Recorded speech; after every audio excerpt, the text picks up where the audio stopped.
Se sap des de quan es produeix sal aquí a Gerri? Hi ha indicis de que els romans ja explotaven aquest manantial, però documentació escrita en tenim a partir del segle IX, a partir de la fundació del monestir de Santa Maria, que se suposa que ja es va emplaçar aquí a Gerri per aprofitar aquesta aigua salada, perquè fins al segle XVIII l'Església en va ser propietària.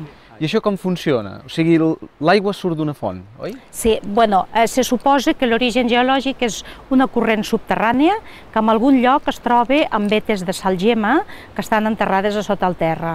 El pas d'aquesta corrent subterrània va erosionant aquestes vetes de sal i la natura fa que en un moment donat, com aquí a Gerri, hi hagi una sortida d'aigua salada. L'origen d'aquests dipòsits de sal, el seu origen és de fa milions d'anys. En aquests llocs on hi ha aquests dipòsits de sal enterrats hi havia o mar o llacunes salades. El canviar l'escorça terrestre va fer que això es quedés soterrat, s'ha solidificat i això, que ara la natura hi fa passar una corrent d'aigua per arrastrar-la a l'exterior una altra vegada i llavors comencem el procés d'evaporació per obtindre la sal que té aquesta aigua. Un cop l'aigua salada surt aquí a la veu, què en feu? Llavors es tracta dels mesos d'estiu que fa suficient sol per anar evaporant aquesta aigua s'eleva i passa en diferents estadis, per tant es va evaporant aquesta aigua en contacte amb el sol, és una aigua cada vegada més salada, però aigua. L'aigua quan brolla aquí està entre 8 i 10 graus de densitat de sal, perquè compareu una mica, el mar Mediterrani és un mar poc salat i que en té 2-3 graus de densitat de sal, perquè feu una mica la comparança.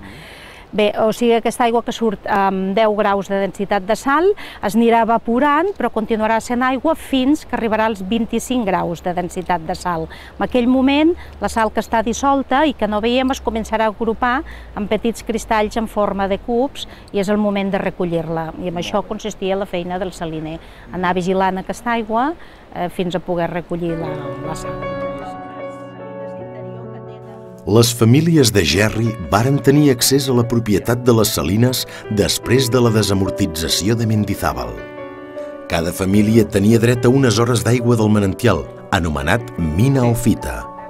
Aquesta font dona un cabal d'aigua força constant, d'entre 40 i 50.000 litres d'aigua per hora, essent, doncs, una font amb un gran cabal d'aigua, però menys salada que altres salines de l'interior. L'ull del manantial es troba sota la superfície de l'aigua que veiem a l'interior d'aquesta volta que protegeix la deu per preservar-ne la puresa.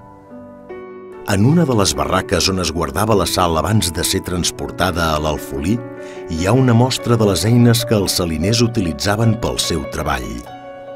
La majoria són construïdes amb fusta per evitar que la sal les fes malbé. Aquí també hi veiem un paquet de sal de Gerri que es va comercialitzar fins fa pocs anys. Aquesta sal havia estat premiada en un concurs internacional a París